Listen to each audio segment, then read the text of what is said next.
ನಮಸ್ಕಾರ ಸ್ನೇಹಿತರೆ. ನೆರೆಯ ಚೀನಾ ಸಮುದ್ರದ ಒಳಗೆ ದೊಡ್ಡ ಸಾಹಸ ಮಾಡ್ತಾ ಇದೆ. ಬಾಹ್ಯಾಕಾಶದಲ್ಲಿ ಸ್ವಂತ ಸ್ಪೇಸ್ ಸ್ಟೇಷನ್ ಮಾಡ್ಕೊಂಡಿದ್ದಾಯ್ತು. ಈಗ ನೀರ ಒಳಗೆ 6,500 ಅಡಿ ಆಳಕ್ಕೆ ಹೋಗಿ ಸ್ಪೇಸ್ ಸ್ಟೇಷನ್ ನಿರ್ಮಾಣ ಮಾಡ್ತಿದೆ. ಅದು ಕೂಡ ವಿವಾದಿತ ದಕ್ಷಿಣ ಚೀನಾ ಸಮುದ್ರದಲ್ಲಿ. ಇದು ಜಗತ್ತಿನ ಮೊದಲ ಡೀಪ್ ಸಿ ರಿಸರ್ಚ್ ಸೆಂಟರ್ ಅಂತಲೂ ಚೀನಾ ಹೇಳ್ತಿದೆ. ಆದರೆ ಹೆಸರಿಗೆ ಮಾತ್ರ ಇದು ರಿಸರ್ಚ್ ಸೆಂಟರ್. ವಿವಾದಿತ ಪ್ರದೇಶದಲ್ಲಿ ಚೀನಾ ಈ ಎಕ್ಸ್ಪೆರಿಮೆಂಟ್ ಮಾಡ್ತಿರೋದ್ರ ಹಿಂದೆ ಬೇರೆನೇ ಉದ್ದೇಶ ಇದೆ ಅನ್ನೋ ಚರ್ಚೆ ಕೂಡ ಶುರುವಾಗಿದೆ. ಹಾಗಿದ್ರೆ ಏನಿದು ಡೀಪ್ ಸಿ ಸ್ಟೇಷನ್? ಏನಿದ್ರ ಉದ್ದೇಶ? ದಕ್ಷಿಣ ಚೀನಾ ಸಮುದ್ರದ ಮೇಲೆ ಚೀನಾಗೆ ಯಾಕೆ ಅಷ್ಟೊಂದು ಇಂಟ್ರೆಸ್ಟ್? ಅಲ್ಲಿ ಜಗತ್ತನ್ನೇ ಕಂಟ್ರೋಲ್ ಮಾಡೋ ನಿಧಿ ಇರೋ ವಿಚಾರ ಎಷ್ಟೋ ಜನರಿಗೆ ಗೊತ್ತಿಲ್ಲ ಸ್ನೇಹಿತರೆ. ಅದೆಂತ ನಿಧಿ ಹಾಗಾದ್ರೆ? ಎಲ್ಲ ದೇಶಗಳು ಆ ವಸ್ತುವನ್ನ ಅಚ್ಚರಿಯಿಂದ ನೋಡ್ತಿರೋದು ಯಾಕೆ? ಅದೆಲ್ಲವನ್ನ ತಿಳ್ಕೊಳ್ಳೋಣ. ಕಡೆ ತನಕ ಈ ವರದಿಯನ್ನ ಮಿಸ್ ಮಾಡದೆ ನೋಡ್ತಾ ಹೋಗಿ. mastmaga.comಗೆ ಸ್ವಾಗತ. ನಾನು ಅಮರ್ ಪ್ರಸಾದ್. ಏನಿದು ಡೀಪ್ ವಾಟರ್ ಸ್ಪೇಸ್ ಸ್ಟೇಷನ್? ಸ್ನೇಹಿತರೆ, ಇಷ್ಟು ದಿನ ಚೀನಾ ತೈವಾನ್ ಹಾಗೂ ಫಿಲಿಪೈನ್ಸ್ ಸುತ್ತಮುತ್ತ 10 ಯುದ್ಧ ನೌಕೆ ಫೈಟರ್ ಜೆಟ್ಗಳನ್ನು ನಿಯೋಜನೆ ಮಾಡಿಕೊಂಡು ಆಧಿಪತ್ಯ ಸಾಧಿಸೋ ಪ್ರಯತ್ನ ಪಡ್ತಾ ಇತ್ತು. ಆದರೆ ಡ್ರ್ಯಾಗನ್ ರಾಷ್ಟ್ರಕ್ಕೆ ಸಮುದ್ರದ ಮೇಲಿರೋ ಪ್ರದೇಶದ ಮೇಲೆ ಮಾತ್ರ ಇಂಟ್ರೆಸ್ಟ್ ಇಲ್ಲ, ನೀರ ಆಳದಲ್ಲೂ ಇಂಟ್ರೆಸ್ಟ್ ಇದೆ. ಮೊದಲು ಕೇವಲ ಸಬ್ಮರ್ಸಿಬಲ್ಗಳಿದ್ವು. ಈಗ ಒಂದು ಹೆಜ್ಜೆ ಮುಂದಕ್ಕೆ ಹೋಗಿ ಡೀಪ್ ವಾಟರ್ ಸ್ಪೇಸ್ ಸ್ಟೇಷನ್ ಅಂತ ಹೆಸರಿಟ್ಟಿದ್ದಾರೆ. ಸಾಮಾನ್ಯವಾಗಿ ನಾವು ಬಾಹ್ಯಾಕಾಶದ ವಿಚಾರಗಳನ್ನು ನಾವು ಸ್ಪೇಸ್ ಅಂತ ಕರಿತೀವಲ್ಲ, ಚೀನಾ ಸಮುದ್ರದ ಆಳದಲ್ಲಿ ಮಾಡೋಕೆ ಹೊರಟಿರೋ ಸ್ಟೇಷನ್ಗೆ ಡೀಪ್ ವಾಟರ್ ಸ್ಪೇಸ್ ಸ್ಟೇಷನ್ ಅಂತ ಕರೆದಿದೆ. ಆ ಮೂಲಕ ಇಡೀ ಜಿಯೋ ಪಾಲಿಟಿಕ್ಸನ್ನು ಮತ್ತಷ್ಟು ಅಸ್ಥಿರ ಮಾಡೋಕೆ ಹೊರಟಿದೆ. ಎಲ್ಲರೂ ಬಾಯ್ ಬಡ್ಕೊಳ್ಳೋಂಗೆ ಮಾಡಿದೆ ಅವರ ಶತ್ರುಗಳು. ಸಮುದ್ರ ಮಟ್ಟದಿಂದ ಬರೋಬ್ಬರಿ 6,560 ಅಡಿ ಅಥವಾ 2 ಕಿಲೋಮೀಟರ್ ಸಮುದ್ರದ ಆಳದಲ್ಲಿ. ಬಹಳ ದೊಡ್ಡ ಆಳ ಇದು ಸಮುದ್ರದಲ್ಲಿ. ಅಷ್ಟು ಪ್ರೆಷರ್ ಇರುತ್ತೆ ಮೇಲೆ. 2 ಕಿಲೋಮೀಟರ್ನಷ್ಟು ನೀರಿನ ತೂಕ ಇರುತ್ತೆ ತಲೆ ಮೇಲೆ. ಭೂಮಿ ಮೇಲ್ಗಡೆ 2 ಕಿಲೋಮೀಟರ್ಗೂ ಗಾಳಿಯ ತೂಕಕ್ಕೂ, ಭೂಮಿಲಿ ಕೆಳಗಡೆ ಸಮುದ್ರದ ಕೆಳಗಡೆ ನೀರಿನ ಕೆಳಗಡೆ 2 ಕಿಲೋಮೀಟರ್ ನೀರನ್ನ ಮೇಲಿಟ್ಕೊಂಡು ಕೆಳಗಡೆ ಸ್ಟೇಷನ್ ಮಾಡೋದಕ್ಕೂ ಬಹಳ ವ್ಯತ್ಯಾಸ ಇದೆ. ನೀರಿನ ಭಾರ ಹೆವಿ ಇರುತ್ತೆ, ಪ್ರೆಷರ್ ಇರುತ್ತೆ ಮೇಲೆ. ನೀವು ಸ್ಕ್ರೀನ್ ಮೇಲೂ ಕೂಡ ಇದರ ಮಾಡೆಲ್ ನೋಡ್ತಾ ಇದ್ದೀರಿ. ಅತ್ಯಂತ advanced under water research technology ಇರೋ ಸ್ಟೇಷನ್ ಇದು. ಒಂದು ಬಾರಿಗೆ 6 ವಿಜ್ಞಾನಿಗಳು ಇದರ ಒಳಗಡೆ ತಿಂಗಳುಗಳ ಕಾಲ ಇದ್ಕೊಂಡು ರಿಸರ್ಚ್ ಮಾಡ್ಬೋದು. ಒಂದ್ಸಲಿ ಹೋದರೆ ತಿಂಗಳುಗಳ ಕಾಲ ಅಲ್ಲೇ ಇರ್ಬೋದು ಅವರು. ಹಲವು ವರ್ಷಗಳ ಕಾಲ ಡಿಬೇಟ್, ಟೆಕ್ನಿಕಲ್ ರಿವ್ಯೂ ನಂತರ ಚೀನಾ ಸರ್ಕಾರ ಈ ಡೀಪ್ ಸಿ ಫೆಸಿಲಿಟಿಗೆ ಗ್ರೀನ್ ಸಿಗ್ನಲ್ ಕೊಟ್ಟಿದೆ. ಇಂಟ್ರೆಸ್ಟಿಂಗ್ ವಿಚಾರ ಅಂದರೆ ಈ 35 ಟನ್ ತೂಕದ ಸ್ಪೇಸ್ ಸ್ಟೇಷನ್ ಚೀನಾದ ಮೊದಲ ಸ್ಟೇಷನ್ ಅಷ್ಟೇ.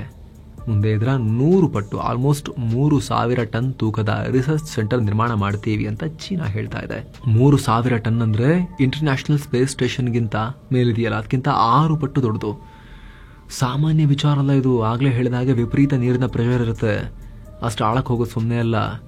ನಿಮ್ಗೆ ಗೊತ್ತಲ್ಲ, ಟೈಟನ್ ಸಬ್ಮರ್ಸಿಬಲ್, ಟೈಟಾನಿಕ್ ಅವಶೇಷ ನೋಡೋಕೆ ಟೈಟನ್ ಅನ್ನೋ ಸಬ್ಮರ್ಸಿಬಲ್ ಅಲ್ಲಿ ಹೋಗಿ ಬಿಲಿಯನೇರ್ಗಳು, ಕೋಟ್ಯಾಧಿಪತಿಗಳು ನೀರೊಳಗಡೆ ಆ ಪ್ರೆಷರ್ಗೆ ಅವರ ಸಬ್ಮರ್ಸಿಬಲ್ ಸ್ಫೋಟಗೊಂಡು ಛಿದ್ರ ಆಗಿ ಹೋದ್ರಲ್ಲ. ಅಡ್ರೆಸ್ಸೇ ಸಿಗದಂತೆ ಏನಾದರೂ ಅಂತಾನೆ ಅವ್ರದ್ದು ಒಂದು ಪೀಸ್ ಕೂಡ ಆಮೇಲೆ ಸಿಗಲಿಲ್ಲ. ಅಷ್ಟು ರಿಸ್ಕ್ ಇರುತ್ತೆ.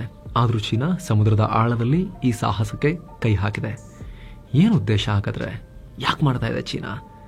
ಸರಿಯಾಗಿ 6,500 ಅಡಿ ಆಳದಲ್ಲಿ ಇದರ ನಿರ್ಮಾಣಕ್ಕೆ ಯಾಕೆ ಮುಂದಾಗಿದ್ದಾರೆ? ಬನ್ನಿ ನೋಡ್ತಾ ಹೋಗೋಣ.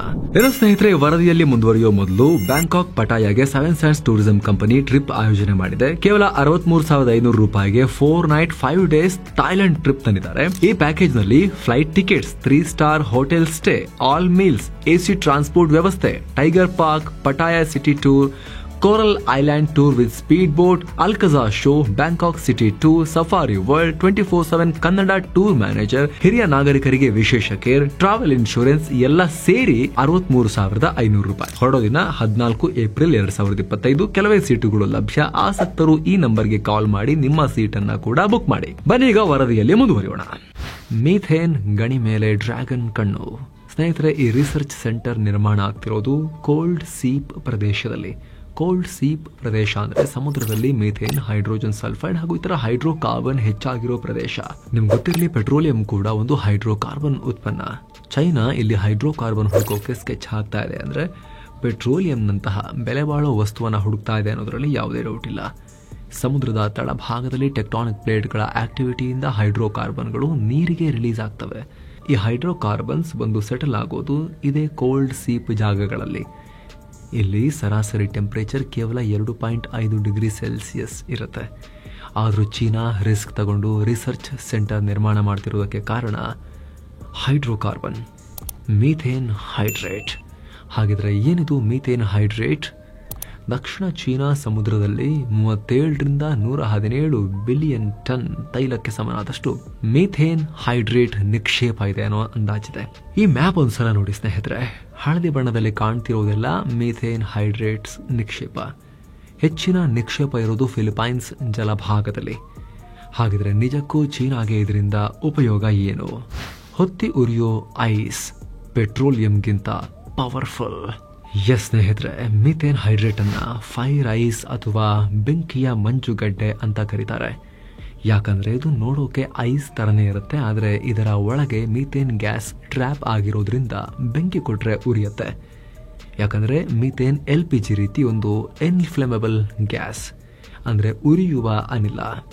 ಆಗ್ಲೇ ಹೇಳಿದ ಹಾಗೆ ಸಮುದ್ರದ ತಳಭಾಗದಿಂದ ಬರೋ ಮೀಥೇನ್ ಗ್ಯಾಸ್ ಕಡಿಮೆ ಟೆಂಪರೇಚರ್ ಇರೋ ಕೋಲ್ಡ್ ಸಿ ಪ್ರದೇಶದಲ್ಲಿ ಹೈ ಪ್ರೆಷರ್ನಲ್ಲಿ ಟ್ರ್ಯಾಪ್ ಆಗಿರುತ್ತೆ.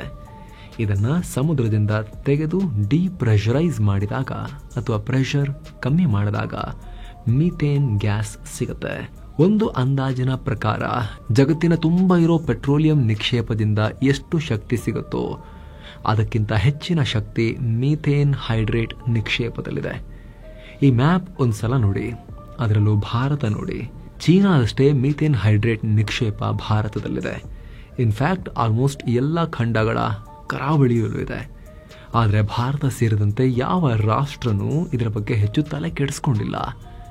ಯಾಕೆ ಅಂತ ಮುಂದಕ್ಕೆ ಹೇಳ್ತೀವಿ. ಆದರೆ ಈಗ ಚೀನಾ ಆ ಟೆಕ್ನಾಲಜಿ ಟ್ಯಾಕಲ್ ಮಾಡೋಕೆ ಹೊರಟಿದೆ. ಕೇವಲ ದಕ್ಷಿಣ ಚೀನಾ ಸಮುದ್ರ ಅಲ್ಲ, ಜಿಂಗಾಯ್ ಟಿಬೆಟ್ ಪ್ರದೇಶದಲ್ಲೂ ಕೂಡ ಮೀಥೇನ್ ಹೈಡ್ರೇಟ್ ನಿಕ್ಷೇಪ ಇದೆ. ಚೀನಾ ಏನಾದರೂ ದೊಡ್ಡ ಪ್ರಮಾಣದಲ್ಲಿ ಇದನ್ನ ಎಕ್ಸ್ಟ್ರಾಕ್ಟ್ ಮಾಡೋಕೆ ಶುರು ಮಾಡಿದ್ರೆ ಈ ಸೆಕ್ಟರ್ನಲ್ಲಿ ಲೀಡರ್ ಆಗೋದಷ್ಟೇ ಅಲ್ಲ, ತನ್ನ ಪೆಟ್ರೋಲಿಯಂ ಡಿಪೆಂಡೆನ್ಸಿ, ಅವರು ನಮ್ಮ ಥರನೇ ಹೊರಗಿಂದ ತರಿಸ್ಕೊಳ್ತಾರೆ, ಮಿಡಲ್ ಈಸ್ಟ್ ಅಲ್ಲಿ ಇಲ್ಲಿಂದ ತರಿಸ್ಕೊಳ್ತಾರೆ, ರಷ್ಯಾದಿಂದ, ಮಿಡಲ್ ಈಸ್ಟಿಂದ. ಸೊ ಆ ಡಿಪೆಂಡೆನ್ಸಿ ಫುಲ್ ಕಮ್ಮಿ ಆಗಿಬಿಡುತ್ತೆ. ಚೀನಾ ಸ್ವಾವಲಂಬಿ ಆಗೋದ್ರ ಕಡೆಗೆ ಹೋಗುತ್ತೆ. ಸದ್ಯ ಸುಮಾರು 70% ಪೆಟ್ರೋಲಿಯಂಗೆ ವಿದೇಶಗಳ ಮೇಲೆ ಡಿಪೆಂಡ್ ಆಗಿದೆ, 70%. ಈಗ ಮೀಥೇನ್ ತೆಗೆದ್ರೆ ಇದರಿಂದ ಮುಕ್ತಿ ಪಡ್ಕೋಬಹುದು. ಜೊತೆಗೆ ಚೀನಾದ ಇಂಧನ ಸೆಕ್ಟರ್ಗೂ ದೊಡ್ಡ ಬೂಸ್ಟ್ ಸಿಗುತ್ತೆ. ಬೇರೆ ದೇಶಗಳು ಈ ಟೆಕ್ನಾಲಜಿಗಾಗಿ ಚೀನಾ ಹತ್ರ ಮೊರೆ ಹೋಗಬೇಕಾಗಬಹುದು.